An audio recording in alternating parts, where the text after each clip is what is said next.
More millennials are looking for debt relief. Organizations that help people dig out of their debt say nearly half of the clients they're helping now are millennials who have double the budget deficits they used to face and are using credit cards to try and make up that difference. Consumer reporter Jen Picciano looks at how they're getting help.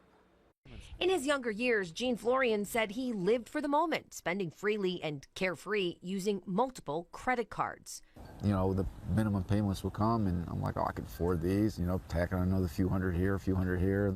He said those minimum payments started to climb 20 and 30%. I had a good job, so I was able to keep on getting credit cards for a while there, so it was going good. But when he lost his job and started taking a hard look at his spending and his debt, he knew his situation wasn't sustainable.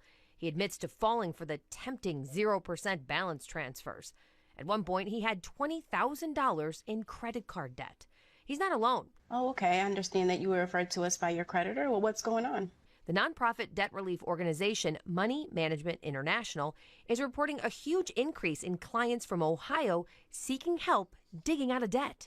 We saw about a 30% year-over-year increase, and among all clients, they're coming to us, as I said, with higher levels of unsecured debt. Overall, almost $30,000 in unsecured debt. That's credit cards and retail cards at the point they come to us. Thomas Nitzsche, a financial educator with MMI, says those struggling with debt are also faced with bigger budget deficits. Income increases aren't keeping up at the pace of their expenses like housing and groceries.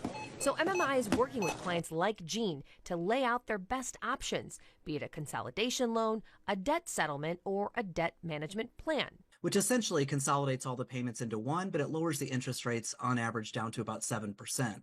He says become an expert of your own situation and talk to others with the same issues. Even if that's anonymously, like on Reddit, it has a debt-free community that's a really good resource. Because one of the things that keeps people from talking about it is that stigma and shame. A lot of people don't want to talk to their friends, neighbors, relatives about what they're going through with their personal finances. MMI helped Gene with a disciplined financial plan to help him pay off his debts in 4 or 5 years. It was a great feeling. I felt like, you know, I could move on with my life. Advisors say don't wait until you're teetering on bankruptcy or your accounts are sold to collections. At that point, your credit could be damaged beyond repair. Jen Picciano, 19 News. And creditors want to get paid, so MMI says don't be afraid to ask your creditor for a lower interest rate to help you get them what they're owed. 75% of people surveyed who asked their creditor for a lower rate got one, shaving off an average of 6%.